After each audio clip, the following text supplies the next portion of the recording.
Benny and Irma were out exploring the outskirts of their small town when they stumbled upon an old well hidden in the thick underbrush of the forest.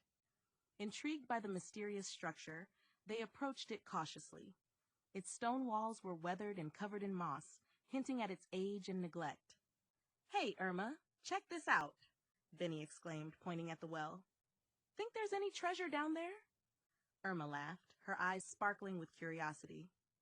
"Who knows, Benny? Maybe we'll find a secret stash of gold coins or ancient artifacts." Benny chuckled, feeling mischievous. "Well, there's only one way to find out." With a theatrical flourish, he reached into his pocket, pulled out a coin, and tossed it into the darkness below. I wish for Irma's breasts to grow 4 times their size." Irma's eyes widened in shock as she watched the coin disappear into the depths of the well. "Benny, what did you do?" she exclaimed, half aghast and half amused.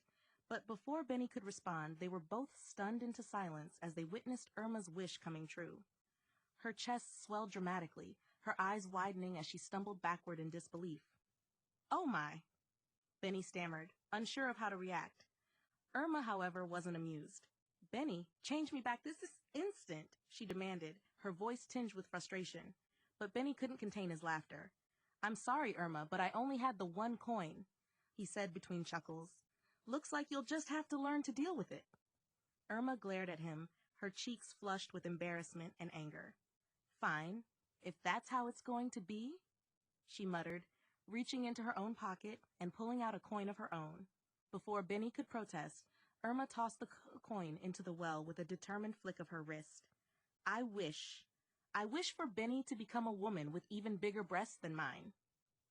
Benny's eyes widened in horror as he felt a strange sensation wash over him. Suddenly, his clothes felt tight and constricting, his body shifting and changing in ways he couldn't comprehend. And then, just like Irma's wish, it happened.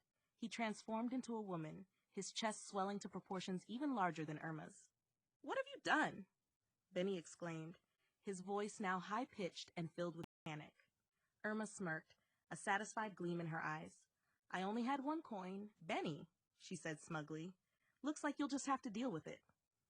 And so, the two women stood awkwardly by the old well, their bodies changed in ways they never could have imagined. As they made their way back home, they couldn't help but sense of unease lingering in the air, wondering what other surprises awaited them in this strange and unpredictable world.